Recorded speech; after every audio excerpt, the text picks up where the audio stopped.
Chapter 2, working out the Greek notion of harmonia. Greek. Well, we're page from 27 from the Untuning of the Sky. As an understanding of this notion would explain clearly the combined interest of the Pythagoreans in music and mathematics in forming the basis of their cosmology. The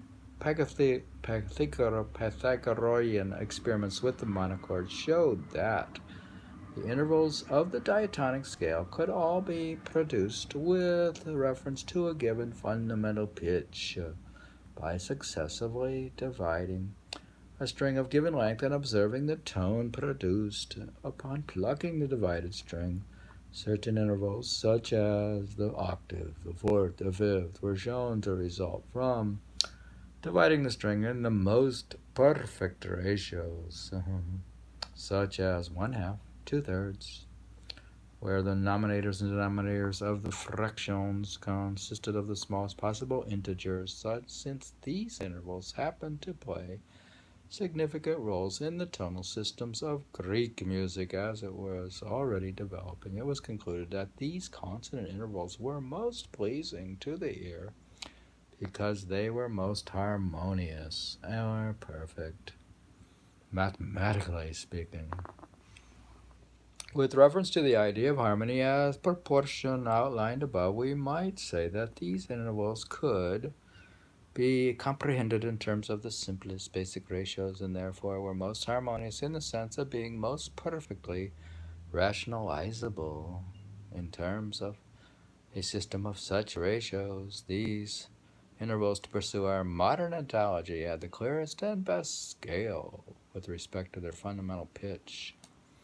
The Pythagorean notion of the perfect consonances and their necessarily beautiful effects upon the hearer is an important one in Western history. Up through the Renaissance and even later, the harmony of the parts of the cosmos on the one hand and the parts of the human psyche on the other were seen as, they don't talk about the harmony of the human psyche, as seen as the basic elements of the same universal order in the Ptolemaic astronomy, for example. The universal proportions could be seen as realized in the ratios of each other and of the diameters of the heavenly spheres in terms of this harmony. The old myth of the music of the spheres, as representing the sounds of heavenly perfection, could be reinterpreted as a metaphysical notion characterizing not only the order of the universe but the relation of human lives to their cosmological order.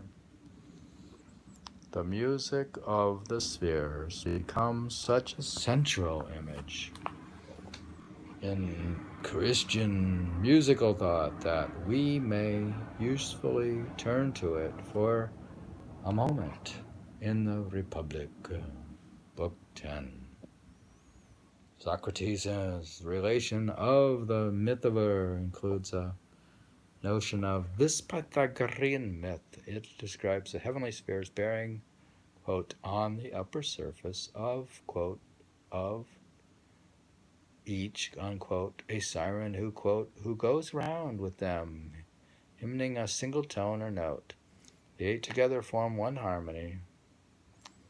It is not, of course, that we are to think of a chord of 8 tones here. Rather, the quote, harmony is an ordered intervallic relationship among all these tones, more in the manner of the intervals obtainable by step or skip in a scale. The singing siren that produces the tone on each sphere, of course, becomes beautifully adaptable eventually to membership in a Christian angelic choir.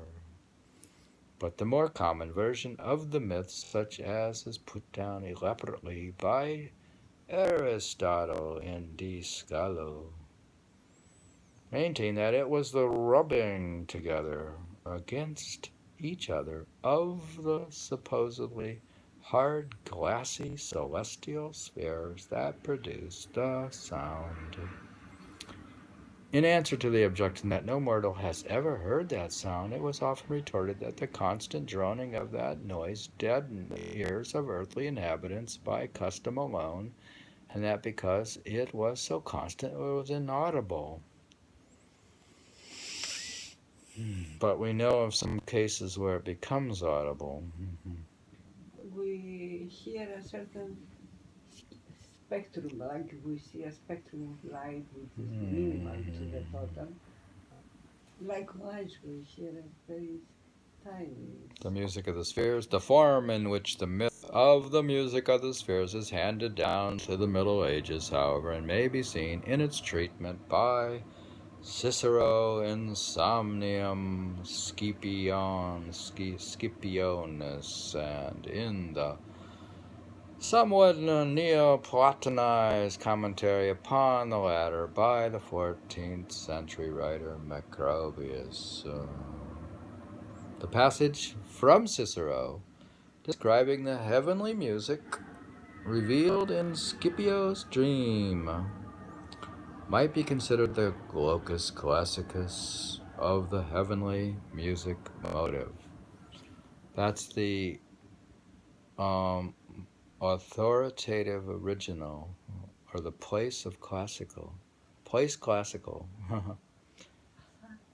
Do you remember Scipio's dream or Cicero, or is that too Roman for you? Yeah, I remember the names. What? Scipius is Greek, Cicero is Roman. Okay, quote, "What is this large and agreeable sound that fills my ears?" This is a quote from the Scipio. Quote, "That is produced," he replied, "by the onward rush and motion of the spheres themselves, the intervals between them, though unequal, being exactly arranged in a fixed proportion. By an agreeable blending of high and low tones, various harmonies are produced, for such mighty motions cannot be carried on so swiftly in silence, and nature has provided that one extreme shall produce low tones while the other gives forth high. Therefore this uppermost sphere of heaven, which bears the stars as it revolves more rapidly, produces a high, shrill tone, whereas the lowest revolving sphere, that of the moon is the lowest, gives forth the lowest tone. For the earthly sphere, the ninth, remains ever motionless and stationary in its position in the center of the universe. But the other 8 spheres, 2 of which move with the same velocity, produce 7 different sounds, a number which is the key of almost everything. Learned men, by imitating this harmony on stringed instruments and in song, have gained for themselves a return to this region. How do you get back to the region? If you play the harmony? The thing is that that's a simple. No, it is by meditating, just listening from within. You can listen to The it. whole body is, we said according to the masters, the universe is within.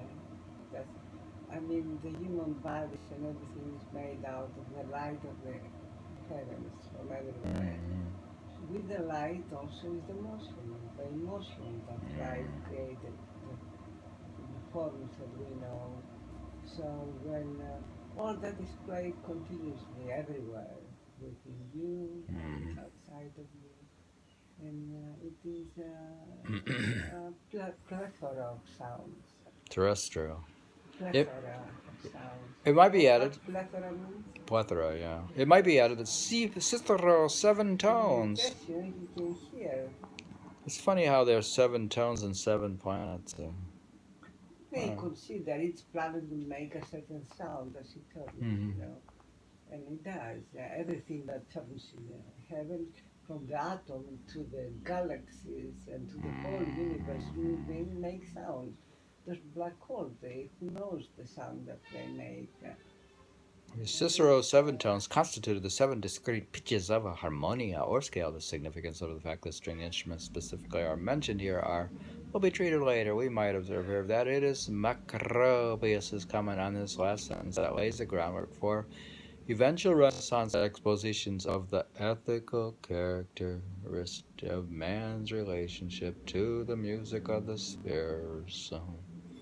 Every soul in the world is lured by musical sound, so that not only those who are more refined in their habits, but all the barbarous peoples as well have adopted songs by which they are inflamed with courage or wooed to pleasure, for the soul carries with it into the body a memory of the music which it heard in the sky. Do you think that that didn't hear in the sky? It is part of it. It's made from it. Your body is internal to it. The ratios. It's like all of the planets and all of the stars and all of the galaxies. It's like saying your body is built into you, which they say it is built into you. It's not built into. It's built in. It is built with all that. And is so captivated by its charm that there is no beast so cruel or savage as not to be gripped by the spell of such an appeal. Thus, microcosmic man, imitating in his musical instrumentalist or practical music the ideal order of the harmonia mundi, can regain in some small way the musica humana, the ordering of his being that characterizes the music of the spheres, and the prior good state of his soul. So you can recover the state of your soul. The abstract harmony, a proportioned order of the universe that was figured forth in a musical order, and we must recognize the metaphorical nature of such a notion almost from the beginning, was itself applicable to the individual human soul as well as to the anima mundi, the notion of the soul as a harmonia, proportionate distribution of unlike parts, accommodated itself equally well to the musical metaphor and to the same kind of interpretation of it as was given in the myth of heavenly music, the treatments of the harmony of the soul as a blending of opposites must again be understood not as a kind of blending of tonal elements into a chord, but rather as a division of a whole into parts of ratios of 2 to 3, 3 to 4.